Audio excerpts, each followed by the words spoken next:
Il l'appelait le patriarche de l'impressionnisme. Dans un monde en pleine mutation, entre révolution sociale et bouleversement esthétique, un homme a su capter la lumière comme personne, Camille Pissarro. Né aux Antilles, élevé dans la chaleur des tropiques et forgé par les tumultes de la France du XIXe siècle, il deviendra l'un des piliers de la modernité picturale.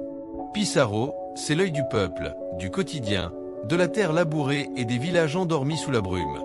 Mais c'est aussi un cœur de père, un esprit fraternel, un guide pour les Cézanne, Monet, Gauguin ou Seurat.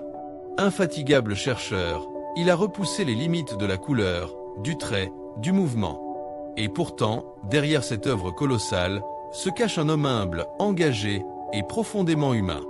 Plongé dans l'univers sensible, lumineux et révolutionnaire de Camille Pissarro, l'âme tranquille de l'impressionnisme.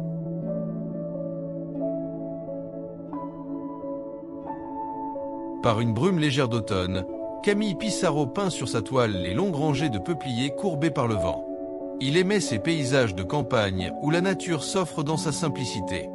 Le critique Théodore Duret écrivait qu'il avait un sentiment intime et profond pour la nature.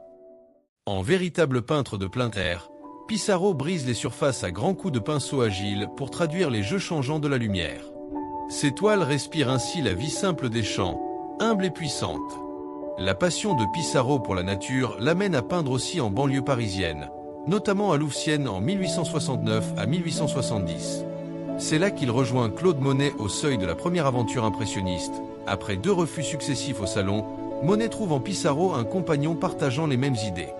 À l'hiver 1869, de fortes chutes de neige transforment la campagne en décor immaculé. Monet et Pissarro s'aventurent ensemble, avec leurs chevalets, par un froid polaire pour fixer sur la toile la beauté du paysage gelé. Ce furent les premiers grands hivers peints par Pissarro. On remarque que le paysage enneigé apparaît alors pour la première fois comme un sujet majeur de son œuvre. Ces matins cristallins inspireront plusieurs toiles où la neige fait scintiller la lumière comme nulle part ailleurs. En 1872, Pissarro s'installe avec sa famille à Pontoise, où il affermit son style impressionniste, palette claire, touche vive et paysage tranquille de la campagne environnante. Dès 1873, il multiplie les vues de vergers, de chaumières et de fermes dans la vallée de l'Oise. En octobre 1873, la famille occupe une maison le long du chemin de l'Ermitage, un sentier paisible qui devient l'un de ses motifs favoris. L'année suivante, Pissarro participe à la première exposition impressionniste chez Nadar, à Paris, présentant 5 œuvres dont la célèbre « Gelée blanche ». Il confirme ainsi sa place de chef de file. Il sera le seul à exposer lors des 8 expositions du groupe, 1874 à 1886, se faisant peu à peu le patriarche de l'impressionnisme naissant. Dans les années 1880, Pissarro élargit encore sa quête picturale. Séduit par le néo-impressionnisme, il étudie les toiles de Seurat et Signac et introduit lui-même la division des couleurs sur la toile. En 1885, il suit les enseignements scientifiques de la couleur, Chevreul, Roud, et pose des touches pures juxtaposées, laissant l'œil recomposer le spectre. À l'hiver 1886, il présente avec fierté au salon impressionniste ses œuvres, pointillistes, comme le Grand Noyer à Éragny, se faisant le champion de cette approche novatrice. Cette brève crise visuelle le conduit à complexifier sa peinture. Il réintroduit ensuite un peu de liberté dans sa touche, convaincu que la science des couleurs doit servir la lumière et la composition. En 1884, pour des raisons financières, Pissarro quitte Osny et s'installe définitivement dans le minuscule village d'Éragny-sur-Epte. Sa maison en pierre, qu'il achète pour 1000 francs, avec jardin et pré, devient un havre où se conjuguent famille et peinture. Là, il multiplie les vues du village et des environs. Pommiers en fleurs, noyers chargés de fruits, son atelier aménagé au fond du jardin potager, et même le petit pont de bois qui enjambe l'Epte vers Bazincourt. Chaque matin, Pissarro emprunte ce sentier entouré de prés pour chercher son motif. Dans ces années 1880 à 85, Éragny est pour lui le laboratoire de la couleur. Il échange à domicile avec Monet, Cézanne, Gauguin ou Van Gogh, affinant ensemble les effets de la lumière sur la campagne. Sa vie privée reste indissociable de son article. Depuis 1860, Camille Pissarro est lié à Julie Velay, d'origine bourguignonne, qui devient sa femme en 1871. Elle attend alors leur 4e enfant. Ensemble, ils auront 8 enfants et feront le tour de la vie paysanne. Julie lui apporte un soutien indéfectible, tandis que les enfants sont ses premières aides et ses modèles. Pissarro emmène souvent ses fils et filles lors de ses sorties picturales et les met en scène dans ses tableaux. Dans La petite bonne de campagne, 1882, la petite fille qui sert le repas dans une cuisine modeste est en réalité son plus jeune fils, Ludovic Rodolphe, âgé de 4 ans. Plus tard, plusieurs de ses enfants, Lucien, Georges, Ludovic, suivront son exemple et deviendront peintres à leur tour. Les liens de Pissarro avec les autres artistes sont empreints de respect mutuel et de générosité. Claude Monet reste un ami fidèle, il aide parfois la famille, et tous deux partagent une vision progressiste de la peinture.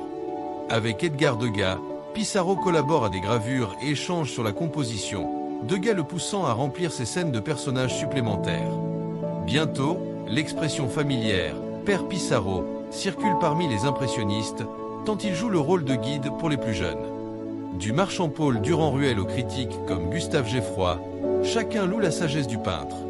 Dans une revue de 1893, Geffroy écrivait « L'art de Camille Pissarro est infiniment beau. Il y a un poète inséparable du peintre. Le résultat n'est pas une froide démonstration, mais un lumineux résumé des choses éphémères. » Ce lien de fraternité artistique fait de Pissarro le symbole vivant d'une peinture ouverte et humaine.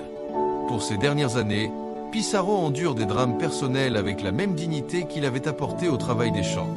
En 1891, il écrit à son fils Lucien pour annoncer une terrible nouvelle. Nouvelle affreuse. Seurat est mort. C'est fini le pointillé. La mort de Georges Seurat, son ami et maître du pointillisme, le bouleverse profondément. Plus tard, la maladie frappe à nouveau la famille. Son fils cadet Félix meurt de tuberculose à 23 ans et son fils aîné Lucien subit un accident vasculaire, soigné dévoué au chevet familial. Malgré ces épreuves, Pissarro trouve du réconfort dans le cœur même de la nature. En revenant à Éragny après une de ses visites à Paris, il confie « Je suis si heureux de pouvoir respirer un peu d'air ici et de voir de la verdure. » Comme s'il puisait dans les prairies et les prés la force de surmonter la douleur. Camille Pissarro s'éteint à Éragny en 1903, laissant derrière lui un héritage artistique profond. Son œuvre entière est un hymne à la liberté du paysage. De la modeste route de Louvciennes aux rues animées de Rouen ou du Havre, il montre que chaque scène simple peut devenir un chef-d'œuvre visuel. Il est surtout celui qui a su unir les générations. Quant au vieux Pissarro, il était pour moi un père, quelqu'un vers qui demandait conseil, quelqu'un comme le bon Dieu lui-même, écrivait Paul Cézanne. Cette image d'un maître et d'un guide, à la fois humain et généreux, restera le plus bel hommage à son héritage. Aujourd'hui encore, la peinture de Pissarro nous invite à regarder le monde avec la bienveillance et la générosité d'un homme qui croyait fermement que la beauté réside dans la vérité simple de la nature.